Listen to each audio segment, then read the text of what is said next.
एक ऐसे टॉपिक पे बात कर रहा हूं जो हर एक विद्यार्थी के लिए जरूरी है। इंग्लिश कम्युनिकेशन में फाइट साई आपका बहुत बड़ा महत्व होता है। देखिए, फाइट साई आपका प्रयोग कहां करते हैं?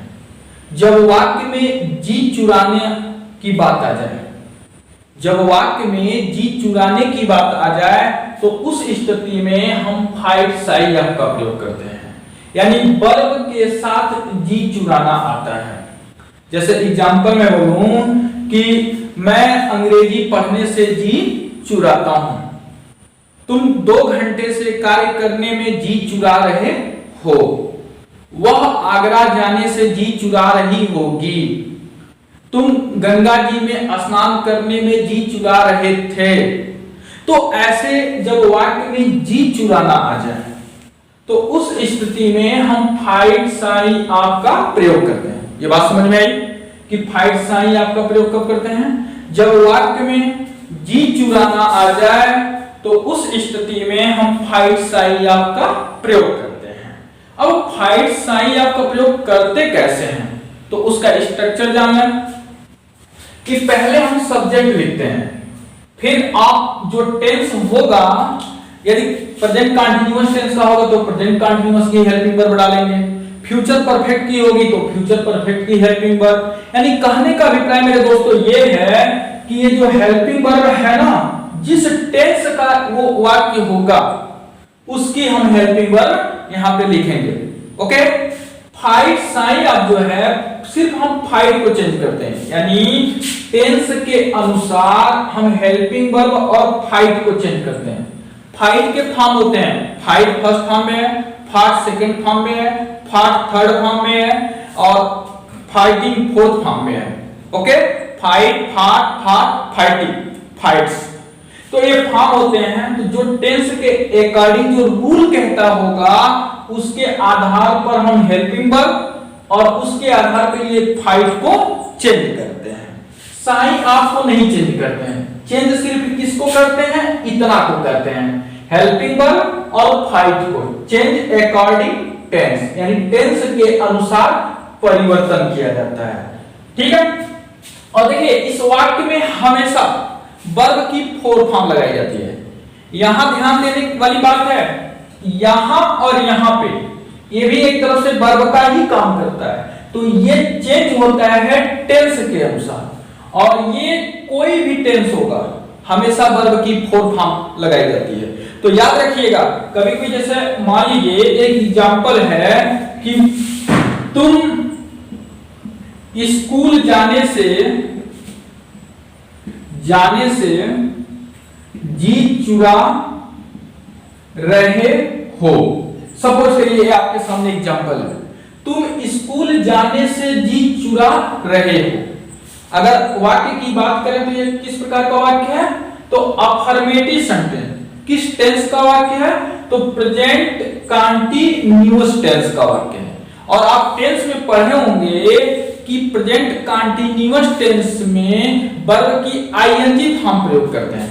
तो यहां पे देखिए ये जो वाक्य है, इस वाक्य में जो हेल्पिंग वर्ब और फाइट है अब इसी के अनुसार चेंज होगा, यहां पे लिखा जाएगा। ओके, और यहां V4 हमेशा लिखी जाती है। अगर इंडेफिनिट में रहेगा तो भी V4, कंटीन्यूअस में रहेगा तो भी V4। तो याद रखिएगा यहां पर इसको भी हम फाइट को V4 फाइटिंग लिखेंगे और यहां पे V4 लिखेंगे। तो यहां कंफ्यूज होने की बात यह है कि आपको लगेगा कि एक एक वाक्य में 2-2 वर्ब की 4 फॉर्म लगाई जा रही है।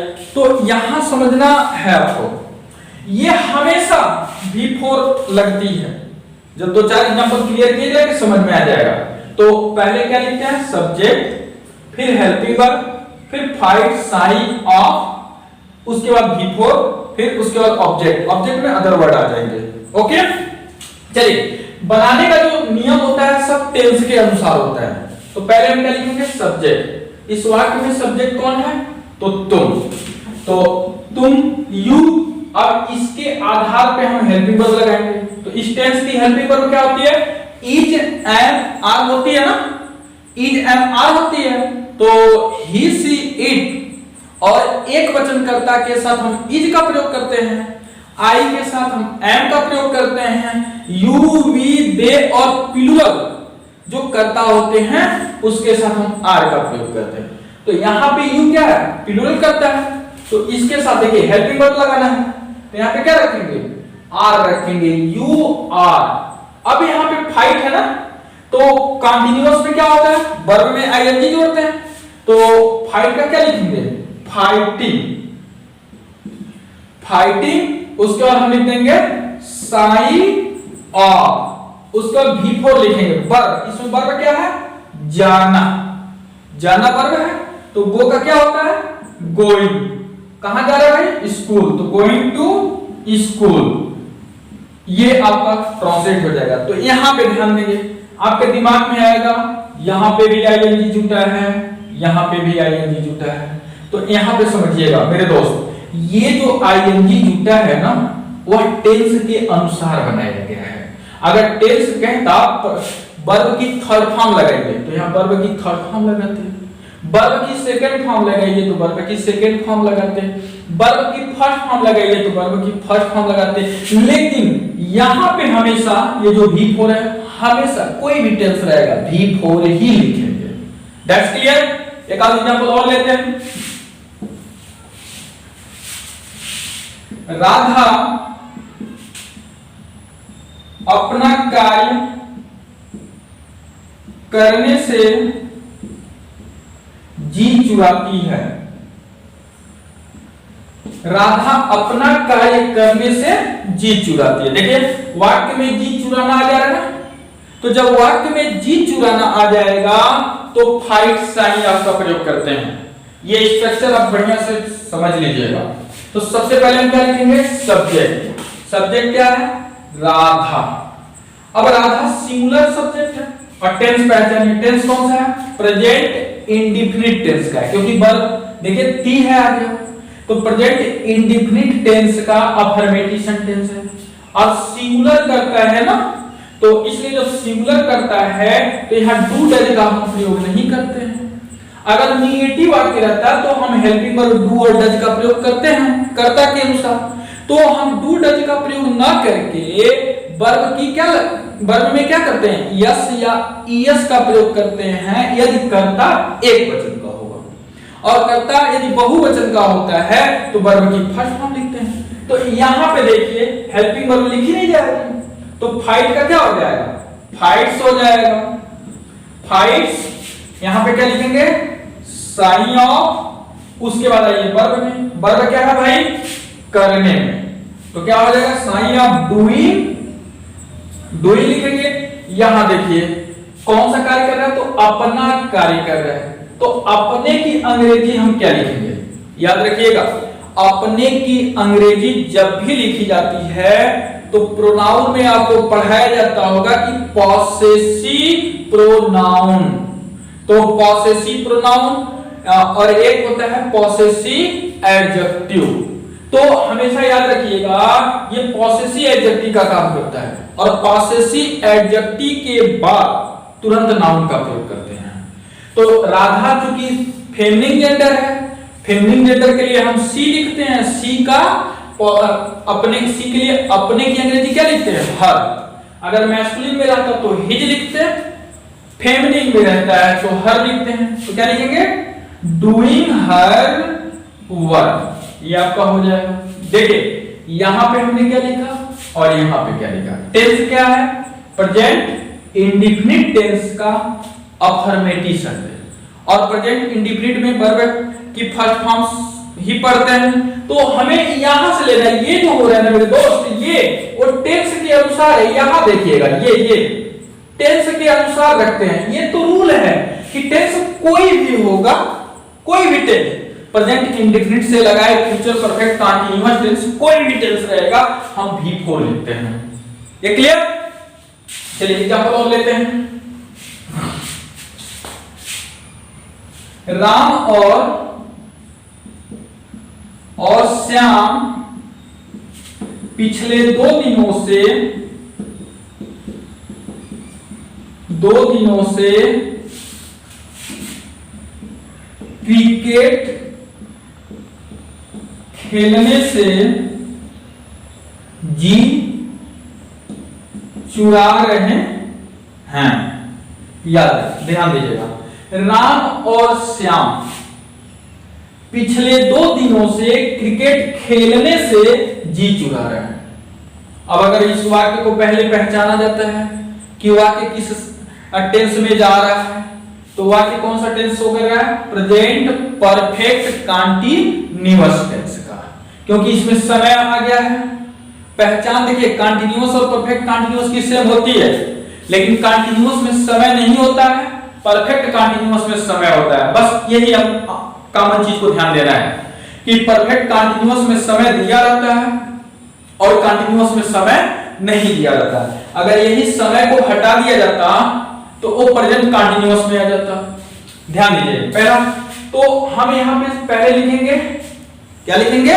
सब्जेक्ट। तो सब्जेक्ट क्या है? राम और श्याम। ध्यान दीजिए, जब एक वाक्य में 2 कर्ता आ जाए, जब एक वाक्य में 2 कर्ता आ जाए तो उस स्थिति में उसे प्लूरल मान लिया जाता है, और जो दोनों कर्ताओं को जोड़ने का काम करता है मेरे दोस्त, वो कंजक्शन होता है। यानी यहां पे जो और है ना, राम और श्याम को जोड़ रहा है। कौन जोड़ रहा है भाई? तो और जोड़ रहा है, इसलिए यहां और क्या है? कंजक्शन। तो राम एंड श्याम, ये 2 हो गए ना भाई, 2 हो गए, ये बहुवचन का कर्ता हो गया। तो राम एंड श्याम, उसके बाद क्या करेंगे? हेल्पिंग वर्ब और फाइट को हम चेंज करेंगे। किसके अनुसार मेरे भाई? टेंस के अनुसार। तो टेंस क्या है भाई? प्रेजेंट परफेक्ट कंटीन्यूअस टेंस का है। तो यहां पे कर्ता बहुवचन में हो गया क्योंकि 2 लोग आ गए, तो उसके लिए क्या करेंगे? हैव विल, यहां तक हो गया। फिर प्रेजेंट परफेक्ट कंटीन्यूअस में क्या होता है? वर्ब में आईएनजी जोड़ते हैं, तो फाइट का क्या हो जाएगा? फाइटिंग हो जाएगा। उसके बाद हम क्या लिख देंगे? साइन ऑफ लिख देंगे। फिर हम यहां V4 लिखेंगे। तो ढूंढिए इसमें वर्ब क्या है? खेलने। तो खेलना क्या होता है? प्लेइंग। क्या खेलना भाई? तो क्रिकेट, प्लेइंग द क्रिकेट। यहां पे ध्यान दीजिएगा, ये पिछले 2 दिनों से है। जब भी समय हो और समय के साथ पिछला देता है, तो याद रखिएगा, अगर आपको लगे कि अनिश्चित है तो अनिश्चित नहीं है। जैसे अगर यही हम हटा देते, पिछले हटा देते, लिखा रहता तो 2 दिनों से, तो 2 दिन अनिश्चित है, इसके लिए हम फार का प्रयोग करते। लेकिन जब पिछला आ जाए तो हम फार का प्रयोग न करके सिंस का प्रयोग करते हैं। तो लिखेंगे क्या? सिंस। पिछले की अंग्रेजी क्या होती है? लास्ट। कितने दिनों से है भाई? तो 2 दिन, 2 डेज। ओके, क्या बोलेंगे? Ram and Shyam have been fighting sign of playing the cricket since last 2 days. जब भी समय के साथ पिछला दे रहे और वह समय अनिश्चित हो तो निश्चित में कन्वर्ट हो जाता है। ठीक है, चलिए एक आध एग्जांपल और देखते हैं।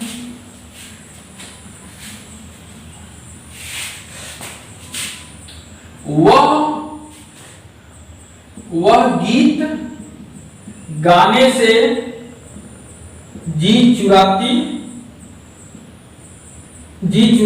है। ध्यान दीजिए, वह गीत गाने से जी चुराती है। इसमें एक मजे की बात यह है, हमेशा याद रखिएगा, जो वर्ब होता है ना मेरे दोस्त, उस वर्ब में ने लगा रहेगा, वर्ब में ने लगा रहेगा। जैसे अभी इसके पहले लिखा है क्रिकेट खेलने से, खेलने वर्ब में ने आ गया, गीत गाने गाना में ने आ गया। ऐसे जितने भी वर्ब रहेंगे उसमें ने रहेगा, याद रख लीजिएगा, तभी ये वाक्य सटीक बैठेगा। अगर ने को हटा देंगे ना तो वाक्य बैठेगा नहीं। जैसे वह गीत गाना से जी चुराती है, वह गीत गानी से जी चुराती है, तो वाक्य सुटेबल नहीं बैठेगा। तो फाइट साइन आपके जितने भी वाक्य आपके सामने आएंगे उस सभी में वर्ब के साथ ने लगा, मतलब वर्ब में ने लगा रहेगा। तो जब वर्ब में ने लगा रहेगा ना तो वो समझ जाइएगा, और उसके साथ जी चुराना जाए तो समझिएगा कि फाइट साइन आपका प्रयोग होता है। क्योंकि वर्ब में ने लगा रहता है तो वहां पे लेट का भी प्रयोग करते हैं, लेकिन उसमें जी चुराने वाली बात नहीं होती है। चलिए बनाते हैं। तो वह गीत गाने से जी चुराती है। ध्यान दीजिएगा, वह जो होता है मेरे दोस्त दो अंग्रेजी होती है, ही और सी। ही मैस्कुलिन जेंडर के लिए किया जाता है, सी फेमिनिन जेंडर के लिए किया जाता है। यदि वाक्य मैस्कुलिन जेंडर को शो कर रहा है तो ही, यदि वाक्य फेमिनिन जेंडर को शो कर रहा है तो सी का प्रयोग करते हैं। तो वह क्या है, वह गीत गाने से जी चुराती है, तो ती का मंत्र आ गया, तो फेमिनिन जेंडर हो गया। अगर सपोज करें मैं बोलूं कि इसको मैस्कुलिन में कन्वर्ट कीजिए, तो क्या करेंगे, कुछ नहीं करना है, चुराती को क्या करते हैं, चुराता बोल देंगे।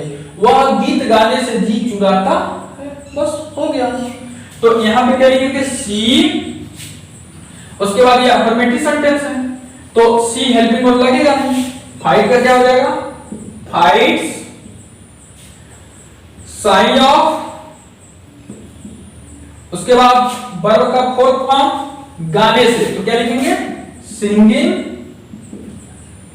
और सॉन्ग। ये आपका ट्रांसलेट हो जाएगा। एक बार और समझिए कि फाइट साइन ऑफ का हम यूज कैसे करते हैं। फाइट साइन ऑफ का मतलब होता है वर्ब प्लस जी चुराना, यानी वाक्य में जी चुराना आएगा। और ये जो देख रहे हैं वर्ब ना, इस वर्ब में ने लगा रहेगा, ने जरूर लगा रहेगा। ठीक है, कोई भी एग्जांपल उठाएंगे तो वर्ब में ने जरूर लगा रहेगा। स्ट्रक्चर उसका क्या होता है, पहले हम सब्जेक्ट लिखते हैं, उसके बाद हेल्पिंग वर्ब लिखते हैं, फिर फाइट साइन ऑफ लिखते हैं, V4 लिखते हैं, ऑब्जेक्ट। ये हमेशा टेंस कोई भी रहेगा, ये V4 ही लिखते हैं। V4 का मतलब होता है वर्ब में आईएनजी जोड़ना। ओके, यहां पे हम चेंज करते हैं, इसी मॉडल को समझना है आपको। हेल्पिंग वर्ब फाइट को, ये साइन ऑफ को नहीं चेंज करते हैं, चेंज कितना करते हैं, हेल्पिंग वर्ब फाइट। अब इसको कैसे चेंज करते हैं, चेंज कैसे करते हैं कि टेंस के अनुसार करते हैं। अगर टेंस प्रेजेंट कंटीन्यूअस में है तो प्रेजेंट कंटीन्यूअस की हेल्पिंग वर्ब, और प्रेजेंट कंटीन्यूअस में फाइट का क्या होगा, फॉर्म।